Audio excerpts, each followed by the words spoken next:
राजस्थान में एक बार फिर आप सभी का स्वागत है। मैं हूं प्रभात और आपको सीधे लिए चलते हैं राजस्थान विधानसभा, जहां पर बजट सत्र चल रहा है और टीकाराम जूली अभी बोले हैं और अब इंतजार किया जा रहा है मुख्यमंत्री भजनलाल शर्मा का। सरकार की तरफ से वो जवाब पेश करेंगे। बीच में दखल नहीं करेगा माननीय मुख्यमंत्री।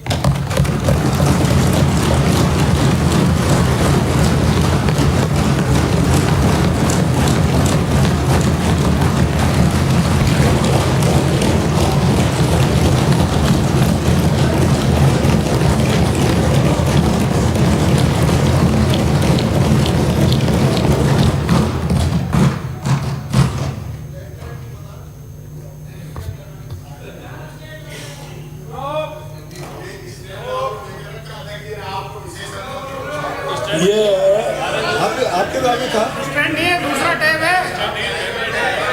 दूसरा टैबलेट है हमारा। एक बार देख इन्होंने प्राइवेट करके आए।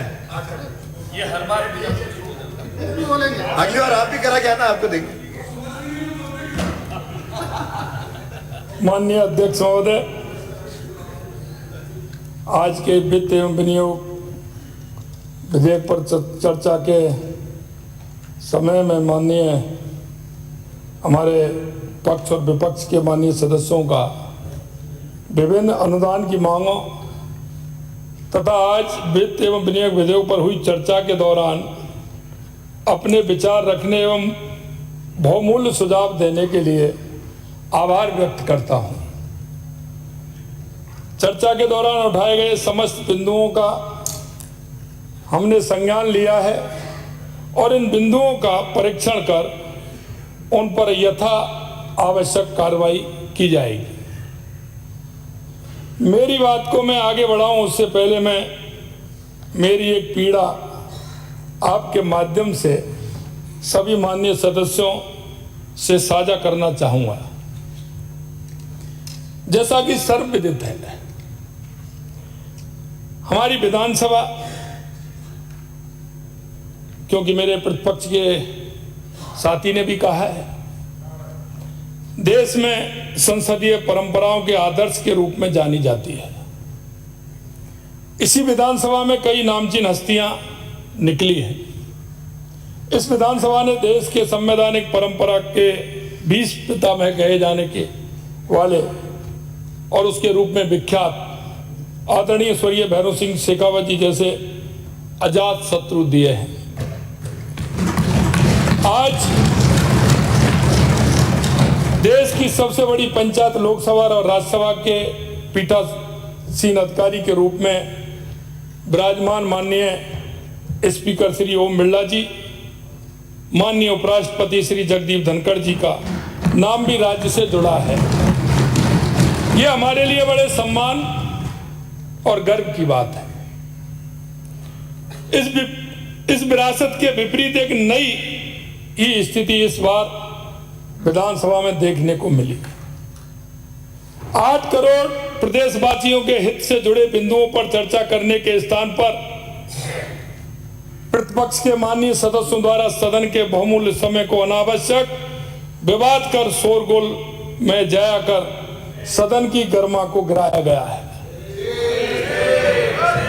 मैंने पहली बार इस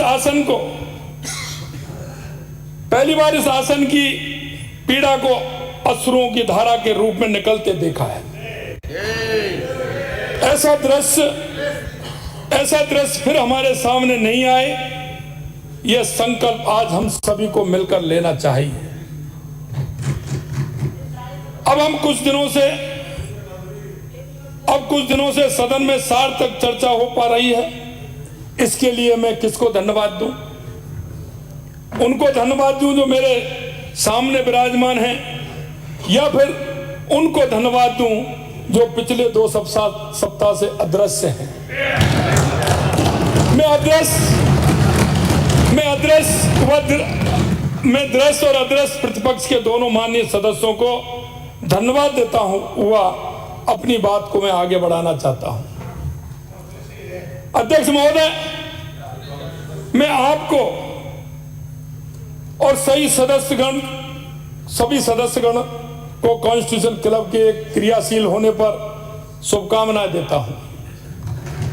किंतु आज ही इस बात का भी अफसोस रहेगा कि यद्यपि कॉन्स्टिट्यूशन क्लब का शिलान्यास व उद्घाटन तत्कालीन मुख्यमंत्री श्री अशोक गहलोत जी ने किया और तत्समय प्रतिपक्ष के नेता के रूप में श्री राजेंद्र राठौड़ जी का साथ भाजपा विधायक दल सहर्ष उस समारोह में आया।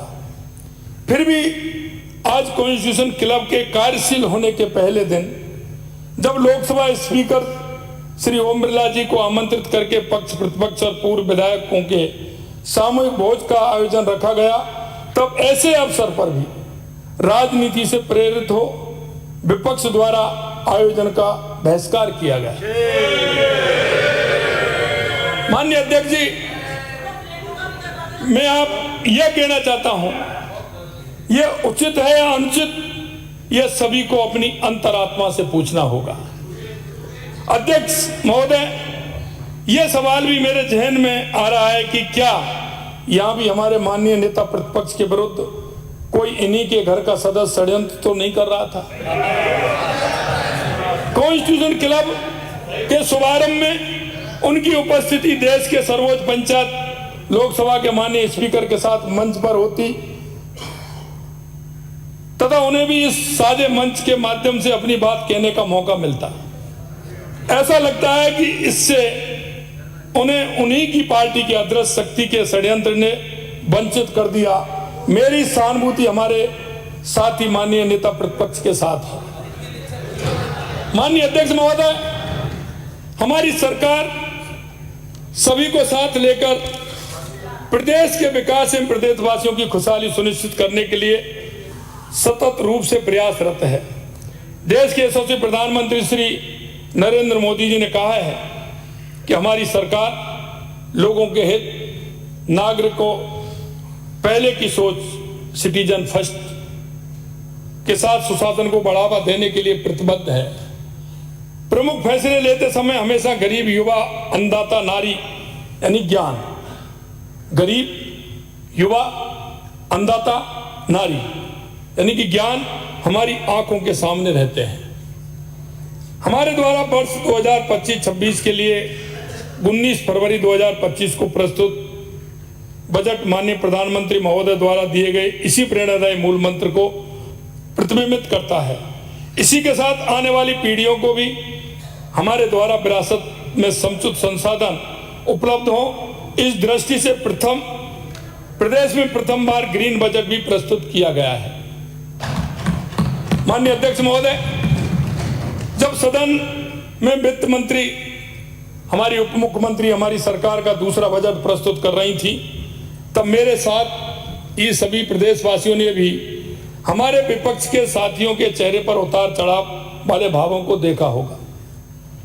किसी भी चर्चा से अधिक तो विपक्ष के चेहरे की निराशा से स्पष्ट हो गया था कि हमारे जन कल्याणकारी बजट में कोई भी कमी ढूंढना इनके लिए संभव नहीं था। अगर इन्हें सही मायने में आमजन की खुशहाली की परवाह है तो उन्हें भी प्रसन्नता के साथ बजट का स्वागत करना चाहिए था। लेकिन मैं देख रहा था, अभी भी मैंने देखा और मेरा ध्यान घड़ी की तरफ गया, 28 मिनट तक हमारे प्रतिपक्ष के नेता विधेयक पर नहीं आए, अन्य बातों की बात करते रहे। और मैं माननीय अध्यक्ष जी आपके माध्यम से यह भी कहना चाहता हूं, बहुत बड़े लंबे अंतराल के साथ, क्योंकि लगातार यहां चर्चा हुई है, डिमांड पर चर्चा हुई है, माननीय हमारे प्रतिपक्ष के नेताजी ने उन विषयों को रखा है और मुझे अच्छा है कि उन्हीं को दोहरा करके आज भी काफी विषय उन्होंने रखे हैं। तो यह चिंता सता रही लगती है कि उन्हें अब ना पक्ष से निकलने का जनता अवसर ही नहीं देगी। जनता को यह कहना है, ये गलियां ये चौबारा या आना ना दोबारा।